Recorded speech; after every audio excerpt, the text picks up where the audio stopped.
I would like to welcome you to my art history final.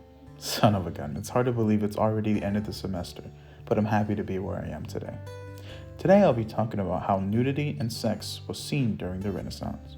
But first, there needs to be a bit of context. The Renaissance, according to History.com, was a fervent period of European cultural, artistic, political, and economic rebirth following the Middle Ages. Essentially, a reconsideration and reevaluation of everything that's around them, furthering research and development of science, culture, and arts. These were closely related fields and were expressed through artists. Artists at the time were skilled in many lanes of study, such as philosophy, anatomy, engineering, and in artistic capabilities as well. They were seen as prestigious intellectuals and held the title with great merit.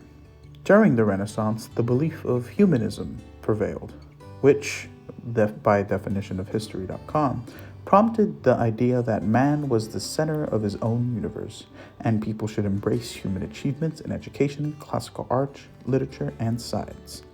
And with humanism began a trend of Renaissance art, focusing on the human anatomy and realism of its depiction of the human body. It focused on more accurately portraying its realism and naturalism.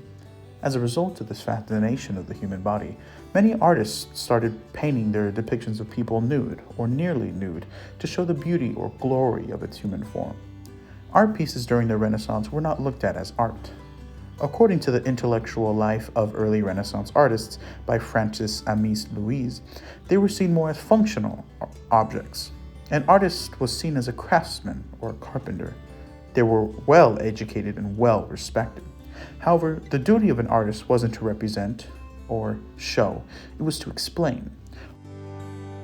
Which brings us to our first artwork, Bethesda at Her Bath by Giuseppe Bartolomeo Cirari, which is a perfect representation of how women were seen during the Renaissance. As a side note, I will be focusing only on women and their gender role as to stray away from what we usually discuss in class. The nudity of this painting is not meant to give a sexual satisfaction to the viewer, but act almost as an appraisal to the woman's anatomy. The women in this painting are dressed in silky, luscious fabric that gives the impression of royalty or value. The action of the figure on the floor washing the foot, along with the figure in the background carrying the mirror, show how women were seen as to clean and maintain during the Renaissance. According to Encyclopedia.com, women during the Renaissance were expected to be actively involved in helping to support the family by maintaining the household and working along the men on the farm or in the shop. They were seen to be the center of the household, possibly taking care of finances, tending shops, harvesting, or whatever. It really depends on the husband's job. They were seen as to be only support for the husband and to aid them and maintain the sanitation of the household. However, this was only how women were seen in the context of that household. Outside that, women weren't much of anything. In the sense of legality in society, in the book Contesting the Renaissance by William Caferro, he explains in one of his chapters how the reality was that Renaissance women of all classes faced profound limitations. They were encouraged legal restraints and were hindered by accepted attitudes and inherited tradition. It was a very limited life. Men were the providers and women were the housekeepers. Women possess unique power, though. Unique power through their actions and sexual infidelity and improper behavior. They had the ability to destroy the honor and reputation of their family if they misbehave. This justified, in the eyes of the law and of society, to remove women from the public sphere and deny their education, employment, and the most basic means of advancement. Gender roles were grounded in an old school interpretation of scripture. I would shake it off and then just beat the devil out of it. Which brings us to our next artwork, Saint Mary Magdalene in Penitence by Titan, which encompasses how religion and the church mixes into the gender roles and nudity in depictions of scripture. The church played an extraordinary role during the Renaissance, especially in the art world. The church has one of the biggest commissioners for artists, although it had its drawbacks. As a result of the church paying, the artist had to paint whatever the church had in mind, thus leading to the creation of many famous and religious artworks. According to The Church During the Renaissance by J.F. Leibel, the church was a dominant figure not only in society, but in their moral superiority. They were a dominant figure during the Middle Ages and were strong to keep the same level of dominance.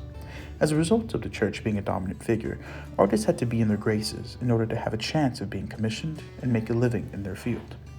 There were normal pieces that expressed common gender roles and nudity, but only in secular topics or religions other than Christianity. The painting by Titian went completely against that. The church tended to frown upon nudity in religious works or nudity of religious figures, which is why Titian has made multiple versions of this painting, few with transparent but more clothed pieces than the Saint Mary Magdalene in this painting. However, this wasn't the only instance of nudity. Besides Titian, according to BBC News, nudity had appeared regularly in Christian art throughout the 13th and 14th centuries. It has even appeared in a Jesus depicting in some nude artwork. The church wasn't so harsh on Titian as a result of previous nude pieces, society wanting more nude pieces, and the rise and appreciation of the human form.